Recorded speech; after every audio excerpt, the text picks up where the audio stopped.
Hey guys, what's up? And in this video I will be talking about a recent homemade which I completed. As you can probably tell just by looking at it, it is indeed a snap crossbow.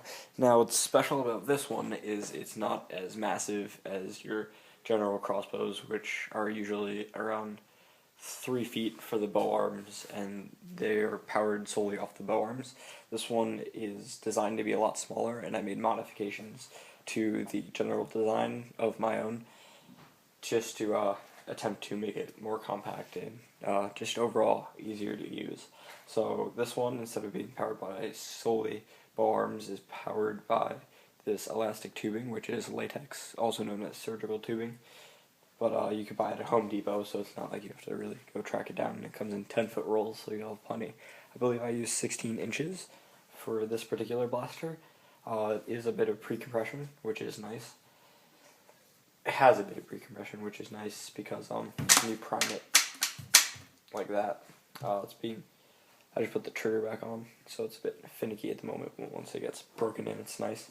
But has, I believe, 8.5 inches of draw, which is pretty significant comparatively to most snaps, which are around that range, but it has a bit more plunger volume than that, so it's a bit more powerful than your average snap because the tubing is very strong and it's very hard to compress at this point because it does have, like I said, some pre-compression in.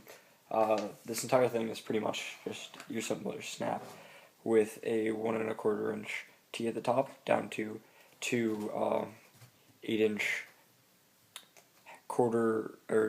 half-inch CPVC bow arms, which basically give it the whole crossbow look and feel. I originally had a stock on it, which came down and around. However, I found it to be a bit annoying, so I did trim it back to more of a pistol grip, which is what obviously you're seeing now. The handle and the trigger look like they are glued on. However, I just use a bit of glue to hold them on temporarily while I drill and countersink the holes for the actual screws. There are two, I believe, 1.5 inch screws that go into the handle that are put in through the top, and now these act as vent holes to improve the longevity of your seal, which is also nice. And these are just very small screws that go right into the body right here.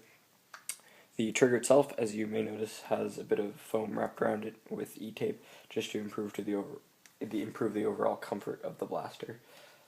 Up in the front area, you'll notice a hole, which I did with the hole saw, and then I just kind of dremelled it out a little bit further, and that is to allow it to accept a variety of CPVC and PVC attachments, such as the RSCB, which I've been using on it recently, which holds 8 Stephens, or I believe 4 Elite Streamlines, or whatever they're called, Elite darts. And this, because it has such a large plunger volume, can handle both the hopper, and I use it with a 16-inch CPVC barrel, which is extremely effective. However, you could also just run it with a variety of other half-inch PVC attachments like your hoppers, and I have an absolver, which I don't really use on this, but I mean, I have a variety of attachments which I have the ability to use on this because of the generic coupler design, which is the same as your standard snap bow or other homemade, because it has the bushing in the front, which allows you to do all the different things.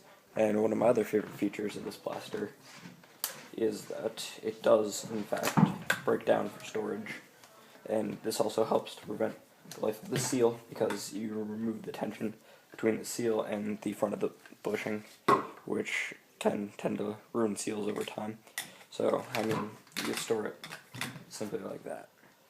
Now, overall, this is probably one of the favorite homemades that I've ever done, just simply because it's extremely effective and it's very easy to use, and overall it's extremely fun to use because, I mean, with the snap it's pretty much the same thing. However, this kind of mixes it up and is still very effective. So overall, I mean, I really do enjoy this blaster. I'll probably make its own range test video at some point when I get the chance to set everything up, because I don't want to claim any ranges for it right now without having actually done it with like a tape measure and the entire setup But that's pretty much it for this video. Let me know what you think, or if you have ever done something like this. I would be interested to see it, because I haven't really seen anything quite like this one that uses the surgical tubing as a power source.